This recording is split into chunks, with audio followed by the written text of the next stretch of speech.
तो भैया आप सबको तो पता है कि एनिमल थिएटर में लग चुकी है। एनिमल का इतना क्रेज बना था कि मैं मूवी को लेट नाइट देखने गई थी, क्योंकि मॉर्निंग शो के मुझे टिकट्स नहीं मिले। हाउसफुल जा रही थी, टिकट्स अवेलेबल नहीं थे, इसलिए मुझे फर्स्ट डे फर्स्ट शो के टिकट्स नहीं मिल पाए। तो देखना तो जरूरी था, तो लेट नाइट टिकट लेकर मैं देखने गई। आकर मैंने सोचा कि पहले आराम से सो जाती हूँ, अच्छे से सोचती हूँ कि इस मूवी के बारे में अपनी राय क्या देनी है, कैसा रिव्यू देना है, क्या क्या पॉइंट्स बताने हैं और क्या क्या खास बातें आपसे डिस्कस करनी है। तो वो मैं सुबह उठकर करूँगी। तो सुबह मैं उठकर तैयार हूँ और मूवी को लेकर अपना एक रियल और ऑनेस्ट रिव्यू भी लेकर आई हूँ। तो आप इसको जानने के लिए पूरा वीडियो ज़रूर देखिएगा। और अगर आपने अभी तक मेरे चैनल को सब्सक्राइब नहीं किया है तो जल्दी से जाके सब्सक्राइब कर लो और बेल आइकन प्रेस कर दो। तो चलिए जल्दी से जानते हैं कि इस मूवी में ऐसा क्या है जो आपको देखनी चाहिए, या आपने जैसा सोचा था वैसा कुछ इस फिल्म में है, या वो मूवी आपकी सोच से कहीं आगे बढ़कर है। सब कुछ आपको इसी वीडियो में मिलेगा। तो चलिए शुरू करते हैं आज का वीडियो।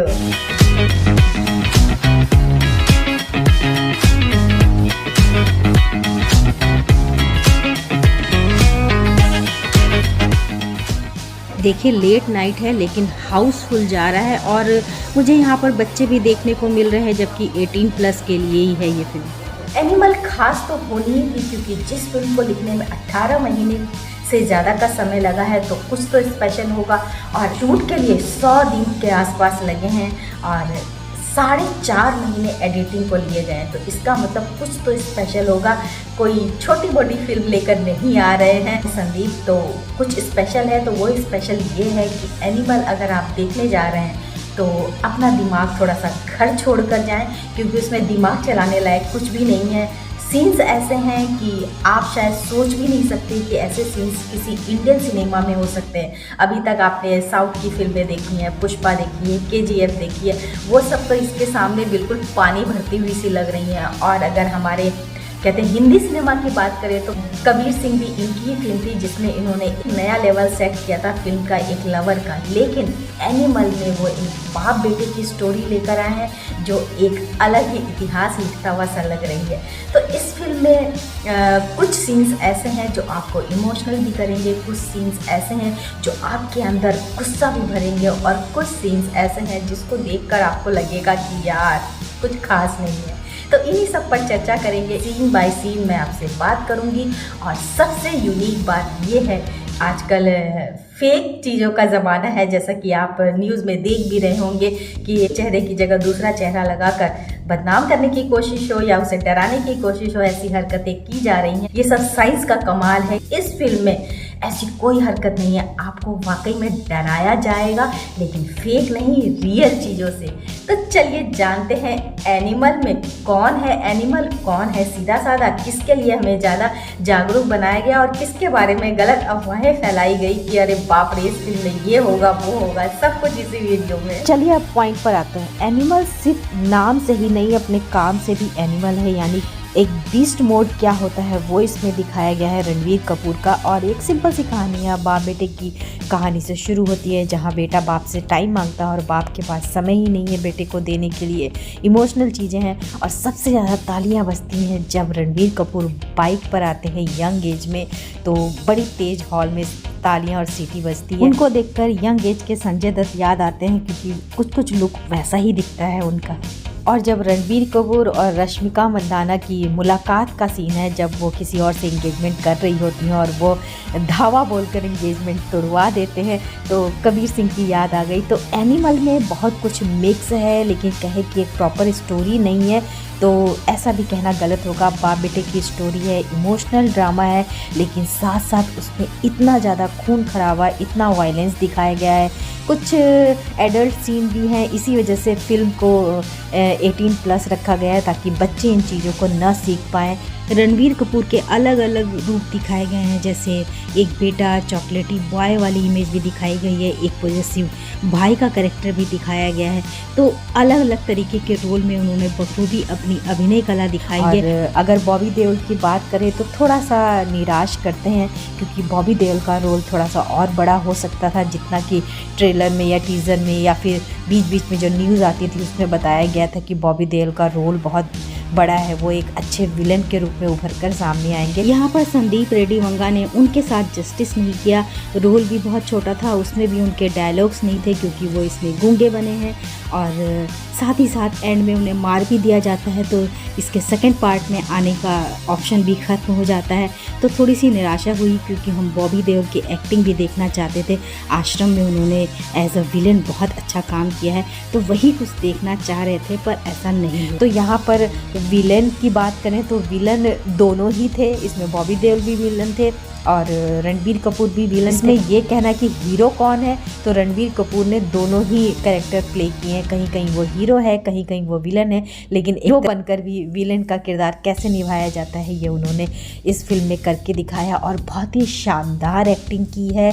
मतलब चेहरे के एक्सप्रेशन क्या, डायलॉग क्या और उनका जो एक्शन सीन्स हैं वो क्या, मतलब इतना कॉन्फिडेंस दिखाया, ऐसा एक्शन देखने को मिला है हिंदी सिनेमा में जो पहले कभी हमने नहीं देखा। आपके रोंगटे खड़े कर देगा, आपको ऐसी दुनिया में ले जाएगा जैसा आपने पहले कभी फील नहीं किया है। एक तरफ वो कुल्हाड़ी से गाजर मूली की तरह लोगों को काटते नजर आए, तो दूसरी तरफ नॉर्मल मशीन गन तो आपने करीब करीब हर फिल्म में देखी होगी, पर यहाँ तो मशीन गन का बाप लेकर आए थे वो, जो हर तरफ कहर बरसा रहा था।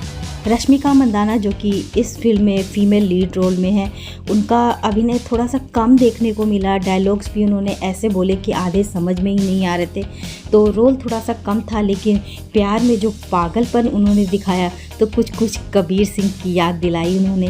तो जितना भी काम उन्हें दिया गया उन्होंने बखूबी किया। तो मेरी तरफ से रणबीर कपूर के लिए तो वाकई में तालियां हैं, क्योंकि उन्होंने अवार्ड विनिंग एक्टिंग की है और परफॉर्मेंस इतनी अच्छी है कि अवार्ड तो उन्हें मिलना ही चाहिए। और बाकी के किरदार भी बहुत अच्छे हैं, छोटे छोटे सबके रोल हैं। अनिल कपूर एज यूजुअल बहुत अच्छे लगते हैं, बहुत सॉफ्ट से भी हैं, लेकिन जहाँ उन्हें थोड़ा स्ट्रिक्ट दिखना है वहाँ पे वो स्ट्रिक्ट भी हैं। और शक्ति कपूर भी बहुत इसमें लुभाए और सुरेश ओबराय भी इसमें बहुत अच्छे कैरेक्टर में आए हैं। इसके अलावा और भी बहुत सारे एक्टर हैं, ख़ासतौर से उनके भाइयों का रोल जो प्ले किया है जिन्होंने, वो छोटे छोटे रोल थे लेकिन सब ने बहुत अच्छा काम किया। तो एक जुड़ाव सा महसूस होता है उनसे कि एक जॉइंट फैमिली होती है तो वो ऐसी होती है, यानी कि हमारी जो इंडियन रिलेशन का एक जो जड़ जिसे कहते हैं वो जॉइंट फैमिली है। तो यहाँ पर उसका प्रभाव दिखाया गया है। तो एक तरह से जॉइंट फैमिली की क्या वैल्यू होती है वो भी इस फिल्म से सीखा जा सकता है। तो कुल मिलाकर फिल्म इंटरटेनिंग है, आपको मज़ा आएगा, आप सीट से बंधे रहेंगे। कहीं कहीं ज़रूर ये लगता है कि लेंथ थोड़ी सी छोटी हो सकती थी, एक्शन सीन्स थोड़े से कम किए जा सकते। मेरे ख्याल से 1 घंटे या 40 मिनट के आसपास फिल्म को छोटा किया जा सकता। काफ़ी कुछ ऑडियंस इसलिए भी कट गई, तो 18+ यानी एडल्ट मूवी का सर्टिफिकेट मिला है, तो 18+ से नीचे वाले जो दर्शक होते हैं, ख़ासतौर से स्कूल के बच्चे जो ऐसी मूवीज़ को देखने पहुँचते हैं, तो उनको जाना अलाउ नहीं है, तो वो ऑडियंस कट गई है। लेकिन फिर भी बहुत कमाल का बिजनेस करेगी ये फिल्म, ऐसा मेरा सोचना है। और ऐसा मेरा सोचना गलत भी नहीं है कि रिकॉर्ड तोड़ सफलता इस फिल्म को मिलेगी ही मिलेगी। एनिमल के साथ ही सैम बहादुर भी आई है और करीब करीब देखा जाए तो अभी तो फ़िलहाल वो काफ़ी डाउन चल रही है। एनिमल बहुत आगे निकल रही है कमाई की दौड़ में, एडवांस बुकिंग की दौड़ में, लोगों के बीच क्रेज़ की दौड़ में। लेकिन मेरा ये मानना है कि सैम बहादुर जैसी फिल्मों की ऑडियंस थोड़ी सी अलग होती है, जो ऐसी फिल्मों को देखना पसंद करती है, चाहे उनके आगे कितनी सुपरहिट फिल्में क्यों ना आ जाए, सैम बहादुर उनकी प्रेफरेंस होती है। तो सैम बहादुर भी धीरे धीरे सफलता की तरफ बढ़ेगी जब एनिमल का जोर थोड़ा सा कम हो जाए। अवार्ड विनिंग एक्टिंग तो खैर विक्की कौशल करते ही करते हैं, हमने उड़ी में उन्हें देखा हुआ है। तो आगे बढ़ते हैं और देखते हैं कि आपको कौन सी फिल्में पसंद आती है दोनों में से। अगर आप दोनों देखते हैं तो कमेंट बॉक्स में जाकर आ सकते हैं। तो देखा आपने, एनिमल आपको देखनी तो चाहिए। और अच्छी बात यह है कि 18+ लोगों के लिए है, तो बच्चे इस फिल्म को नहीं देख सकते हैं, क्योंकि कहते हैं एक कोमल मन बहुत जल्दी इन चीज़ों को एक्सेप्ट कर लेता है, बहुत जल्दी उसकी कॉपी कर लेता है। हमें याद है जब कबीर सिंह आई थी तो बहुत से यंग लोग चढ़ती उम्र के होते हैं, उन पर बहुत असर डाला था और ऐसे बहुत सारे वाक़े हमारे सामने आने लगे थे। कबीर सिंह से प्रेरित होकर ये चीज़ें की जा रही हैं, तो शायद इसीलिए रोक लगाई गई है, क्योंकि बच्चे ऐसी चीज़ों को देखकर बहुत जल्दी उसे कॉपी करने लगते हैं। वो ये नहीं सोचते कि सही है या गलत है। तो एक तरह से सही भी है, लेकिन मैं ये भी मानती हूँ कि बच्चे रुकते तो है नहीं, और आजकल ज़माना तो चोरी से सब कुछ देखने का है। बहुत सी साइट्स ऐसे हैं जिनसे चोरी छुपे सब कुछ देखा जा सकता है, तो वो भी एनिमल तो देखेंगे ही, लेकिन गुजारिश यही है कि पेरेंट्स उन पर नज़र रखें, और उन लोगों से भी गुजारिश है कि बस फिल्म को फिल्म की तरीके से देखें, ना कि उसे निजी ज़िंदगी में आजमाने के तरीके से देखें।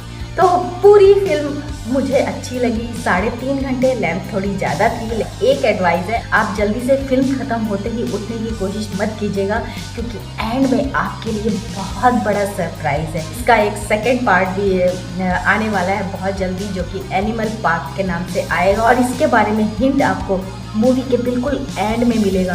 तो थिएटर से जल्दी उठने की कोशिश ना करें, एंड तक बने रहें जब तक कि लास्ट में बिल्कुल द एंड लिखा हुआ ना आ जाए। सेकंड पार्ट आएगा तो उसमें रणवीर कपूर का किस टाइप का कैरेक्टर होगा, और मुझे ऐसा लग रहा है कि जिस तरह से एक छोटी सी चीज़ जो शायद बहुत कम लोगों ने नोटिस करी होगी, उसमें बॉबी देओल के जुड़वा बच्चे होते हैं, तो हो सकता है इसके सीक्वल में उन जुड़वा बच्चों का भी कुछ कैरेक्टर हो, और हो सकता है कि इसका थर्ड पार्ट भी आए जिसमें उन दोनों बच्चों के कैरेक्टर को लेकर ही दिखाया जाएगा। तो बहुत से सरप्राइजेज हैं, उन सरप्राइजेज को देखने के लिए आपको इस एनिमल को देखना होगा, और उसके बाद जो एनिमल पार्क आएगा उसको देखना होगा। तो सीक्वल तो आते रहते हैं, लेकिन एनिमल का सीक्वल कितना भयानक होगा ये तो आप इस एनिमल को देखकर ही समझ गए होंगे। तो पूरा वीडियो देखने के लिए थैंक यू सो मच। आपने अगर अभी तक मेरे चैनल को सब्सक्राइब नहीं किया है तो प्लीज़ सब्सक्राइब कर लीजिए, बेल आइकन को प्रेस कर दीजिए, और मुझे इंस्टाग्राम पर भी फॉलो कर सकते हैं। तो थैंक यू सो मच, मिलते हैं नेक्स्ट वीडियो में। Bye bye.